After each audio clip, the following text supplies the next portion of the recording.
você, por você e por você. Aleluia. Vamos orar em nome do Senhor Jesus. Querido Deus, querido Pai, esse momento, Deus, na Tua presença, já escutamos, já aprendemos da Tua palavra. O Senhor já falou conosco, aleluias. Oh Deus, oh Espírito Santo do Senhor. Pai, nesta hora, aqui está o Teu servo. Só Tu sabes como está o coração dele, Pai. Ó Senhor, por isso eu te peço, Espírito Santo, nesta manhã do Teu lindo sábado, que o Senhor santificou e reservou para que pudéssemos Te adorar, Senhor. Pai, ó Deus, acalma minha alma, aleluia. Acalma minha alma. O Espírito Santo me abraça. Oh, aleluia. Fala com a Tua igreja, Senhor. Fala, meu Deus. Me entrego a Ti nesse momento, Pai. Meu Deus, em nome do Senhor Jesus, eu já Te agradeço por tudo mesmo. Em nome de Jesus, graças a Deus. Podeis sentar, amados. Do Senhor, amém. Eu tenho um chamado. Eu queria desistir de pregar a palavra de Deus. Eu queria desistir e pedir ao pastor que tirasse o meu nome da escala. Mas aquela bênção que eu tenho lá em casa, ela disse: não faça isso, que o Senhor vai ficar triste com você, porque Ele te chamou para um projeto, Ele te chamou, Ele tem algo na tua vida, e você não pode parar de pregar. Seja do jeito que você pregar, que pregue a palavra de Deus, mas não faça isso. Então eu digo aos irmãos, cada um tem uma maneira de pregar. Eu estou aqui nesse momento, Deus sabe como está a minha alma, como está o meu coração, mas eu creio que o Senhor está aqui. Eu creio que o Senhor, o Espírito Santo, já abraçou cada um. Eu creio que o anjo do Senhor está nessa manhã, aleluias, com a bandeja de bênção para entregar. Mas Ele vai entregar aquele que glorificar o nome do Senhor. Ele vai entregar aquele que está na presença do Senhor. Não sei por que estou falando isso, mas eu digo a você: se você glorificar a Deus, se você se colocar na presença de Deus, o anjo ele vai com a bandeja e vai entregar a tua vitória neste dia. Amém? Amados, onde nós lemos a palavra de Deus, eu tenho o costume de, antes de falar daquilo que nós lemos, eu tenho o costume de ver antes onde Jesus estava, onde o que Jesus estava fazendo. Eu sei, nós estamos vivendo tempos difíceis. Paulo pregava isso. Nós hoje estamos vivendo da mesma maneira ou pior do que Sodoma e Gomorra, não é verdade? Nós estamos vivendo tudo isso, mas de uma coisa eu tenho certeza, que temos um Deus que cuida de nós. Por mais que o gigante se levante, por mais que as ondas se levantem, por mais que as tempestades se levantem, mas tem um Deus cuidando de nós, cuidando de você. Irmãos, se eu chorar, só glorifique a Deus. Só glorifique a Deus. A palavra de Deus diz, lá em Atos 2, que Jesus foi até a casa de Simão e curou a sogra dele. Simão era Pedro. Ele curou a sogra de Pedro. E diz a palavra de Deus que já chegando à tarde, tendo chegando já o pôr do sol, era levado os endemoniados já de noite para que Jesus curasse. Então Jesus curava todos, e Jesus não dava liberdade de nenhum demônio falar nada. Jesus não dava liberdade deles falarem. E vê que nós observamos que naquele tempo tinha muito endemoniados. Naquela cidade da Galiléia, Cafarnaum, Nazaré, onde Jesus andava nas aldeias, existiam muitos endemoniados, sofredores. E a palavra de Deus diz que é preciso ter fé e é preciso orar. A oração, ela acompanha a fé. Então, o que é a oração? A oração, a palavra de Deus diz que é você ter intimidade com Deus. É oração. E o que é fé? A fé é o firmamento das coisas que se espera e a prova das coisas que não veem. Nós sabemos que aquele povo já amanhecia o dia esperando Jesus para ser curado. Por quê? Porque eles já amanheciam, porque a notícia se espalhava e eles sabiam que ia ser curado. Muitas vezes podemos dizer que eles eram igual a Tomé, muitos condenaram Tomé, mas eles criam porque eles iam se anunciando: olha, tem um Jesus que está curando, tem um Jesus que está expulsando o demônio, e muitos iam lá para ver.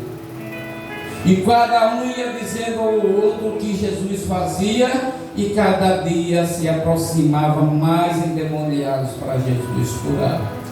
E diz a palavra de Deus, aí eu pergunto a você: tinha precisão de Jesus orar? Não, mas Jesus orava. Jesus orava e orava muito. Jesus orava muito. Certo dia, antes que eu vou falar, certo dia Jesus chegou numa sombra e disse: olha, vocês fiquem aí, vocês vão orar, que eu vou me afastar um pouco e falar em secreto com o meu Pai. E sabe o que aconteceu? Jesus foi lá, orou, chega a abençoar. Quando chegou cá no local que as pessoas estavam dormindo, eles estavam dormindo. Eles acompanhavam Jesus, mas Jesus disse que ele não tinha aquela fé, porque nem jejuar eles jejuavam. Certa vez perguntaram por que os discípulos de João jejuam e o de Jesus não jejuam.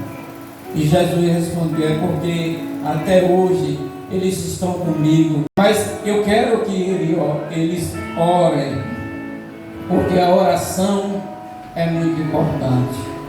A oração e a fé é muito importante, acompanha uma com a outra. Aí o que acontece?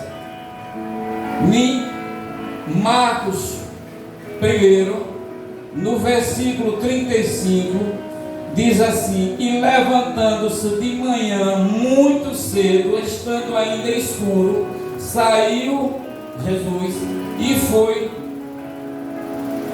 para um lugar deserto, e ali orava. Tudo escuro, Jesus orava. Jesus ia orar. Jesus disse: eu vou sair primeiro do que todos, ainda escuro, para falar em secreto com o meu Pai.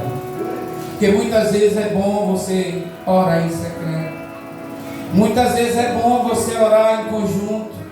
Muitas vezes é bom também se afastar um pouco e dizer o seu sentimento ao Senhor. Sim ou não? E dizer a Deus o que está querendo, o que está sentindo, o que Deus vai fazer. Aí diz a palavra de Deus que Simão chega, ele ainda escuro orando. Simão chega e diz: Jesus, o povo te espera, ainda cedo. O povo de espera. Aí Jesus disse: olha, já pregamos em toda a Galileia, vamos agora pregar nas aldeias, porque para isso eu vim.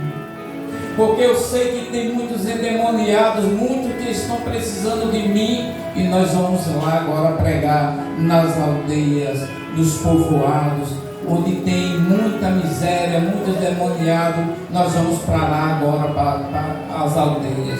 Porque Jesus, ele não gostava muito de estar dentro da cidade, ele gostava de estar nas aldeias, nos povoados, que tinham muitos necessitados. Aleluia. E diz a palavra de Deus que agora, descendo Jesus como discípulo, aí nós sabemos que a lepra, como eu já preguei um dia desse, a lepra era terrível. A lepra era uma doença. A Bíblia diz lá naquela mensagem de Naamã que a lepra era igual à AIDS de hoje. Então, quando acontecia a infelicidade de um estar leproso, as pessoas rumavam pedras para que aqueles leprosos sumissem. Eles ficavam isolados nas aldeias. E a infelicidade de quem era acometido por essa doença tão grave. E tinha uma coisa: ninguém tocava. Leproso nenhum chegava perto de ninguém. Era isolado por lei.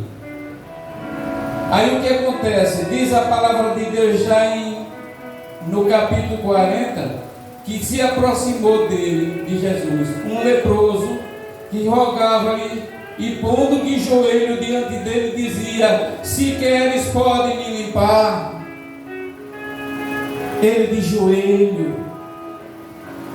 Ninguém chegava perto de ninguém. O leproso não chegava perto de ninguém. Mas o leproso sabia que Jesus era o Deus Filho, era Deus.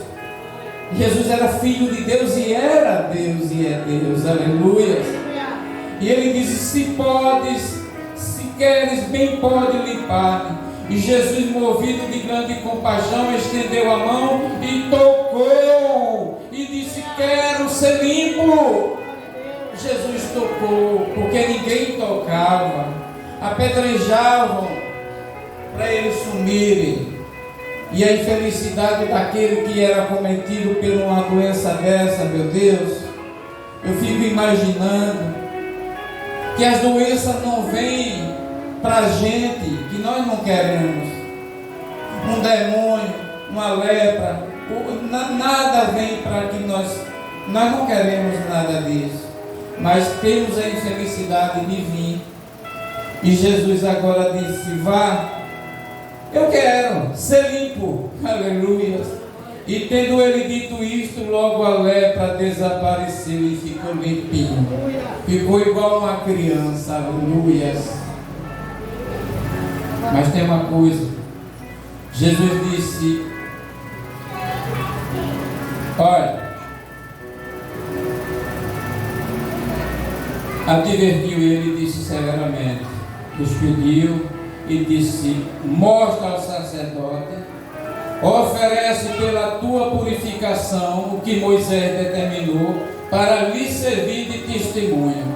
E agora o sacerdote dava aquela carta, e agora onde ele chegava, ele apresentava que estava curado da lepra. Aleluia. E agora Jesus disse: olha, também tem uma coisa.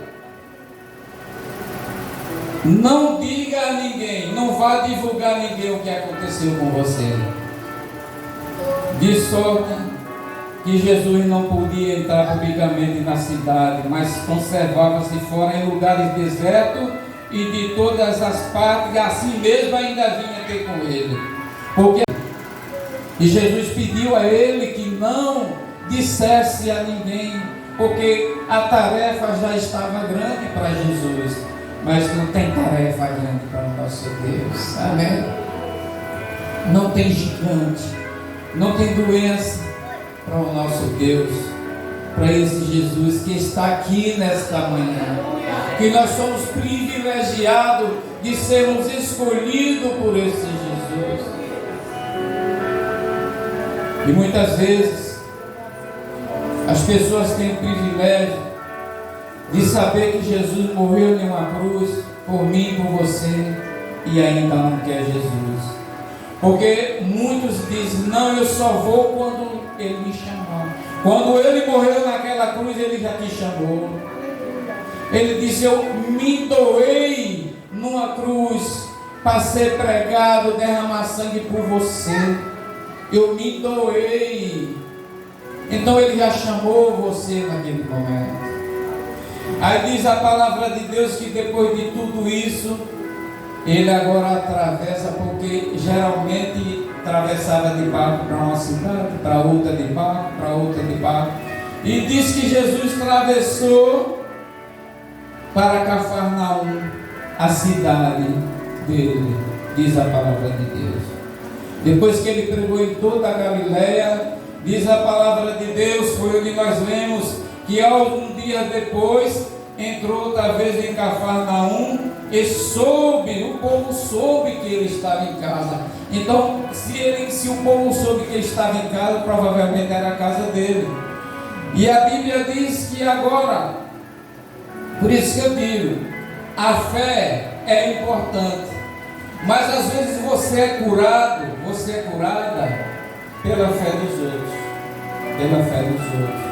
Às vezes eu não tenho fé nenhuma, mas André e Amanda se prontificam a orar por mim e me levar até os pés de Jesus, que eu não conheço, aleluia. E foi, diz a palavra de Deus, que aqueles homens viu aquele paralítico padecendo ali em cima de uma cama, ninguém sabe, a Bíblia não diz quantos anos, aquele homem paralítico deitado em uma cama. E aqueles homens agora sabiam, tinham fé no Senhor Jesus, sabia que se levasse ele voltava curado. E agora eles quatro pegam aquela cama, pegam o paralítico e levam. Quando chega lá, está Jesus pregando a palavra. A casinha pequena, certamente, e agora o terreiro dentro, tudo cheio, escutando Jesus. Mas sempre a palavra de Deus diz que onde Jesus estava, aqueles escribas, os fariseus, aqueles que analisavam para pegar em Jesus em flagrante, eles estavam. E agora ele está lá assistindo tudo. E Jesus pregando a palavra. Quando Jesus vê, os homens chegaram por a frente, não puderam entrar. Sinigente, demoniados, paralítico, para ser curado, escutando a palavra. E Jesus pregando. E Jesus pregando. É o que eles fizeram. A Bíblia diz que aquelas casinhas eram feitas de pedras. E em cima, hoje nós fazemos laje, mas naquele tempo eles botavam aquela palha e agora botavam barro, e diz que o telhado ficava plano, igual uma laje, e tinha uma escada por fora para ter acesso. Certamente quem morava ali poderia ir contemplar lá em cima, podia sentar assim. E agora os homens pensaram com eles e disseram: que vamos fazer? Já tem uma ideia. Subiu pela escada com ele, cavou um buraco no meio do telhado, desceu o paralítico e botou no meio da sala onde Jesus estava com aquele povo. E todos ficaram admirados. Estavam ali os escribas, os fariseus, os doutores da lei, tudo observando. Que era para ir contar os magistrados, para ir contar. E agora Jesus olha. E todos ficaram admirados. O buraco e a cama no meio da sala. E Jesus agora chega para ele e diz assim: filho, os seus pecados estão perdoados.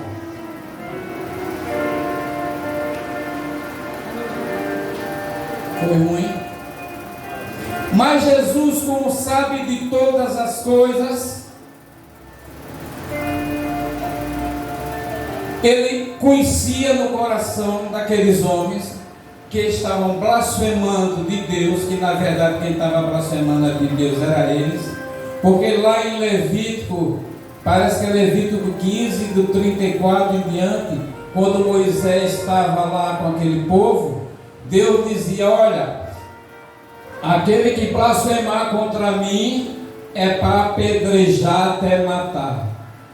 E eles sabiam disso, eles liam o Velho Testamento. Então eles pensaram consigo: Jesus anda pregando, agora não sabe o pecado que esse homem tem. Ele poderia ter até o pecado de levar até a morte, como no tempo de Moisés, como Deus mandou. Mas Jesus, ele veio para dar vida. Aleluias! Ele veio para dar vida.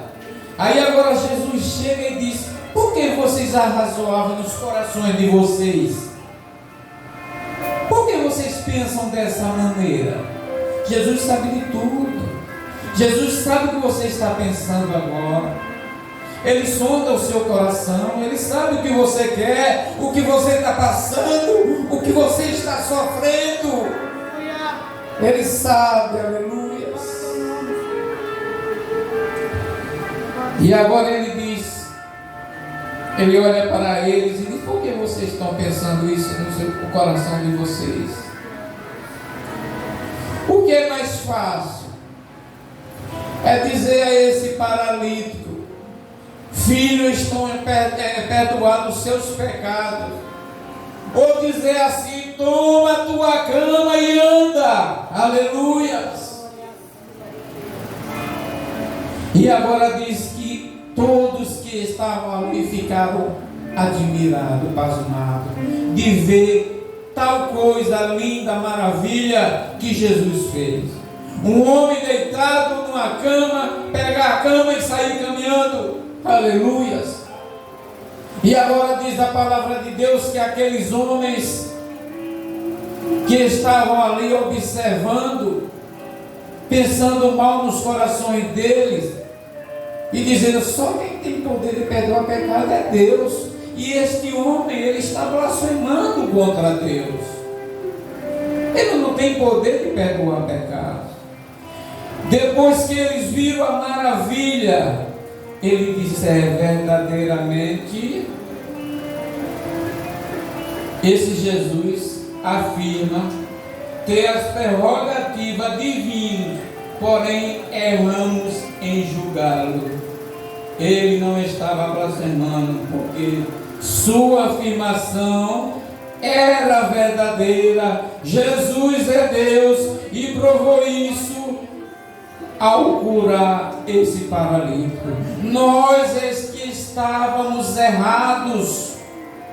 Ele é Deus, agora eu sei que Ele é Deus. E o povo diz: eu nunca vi tal coisa.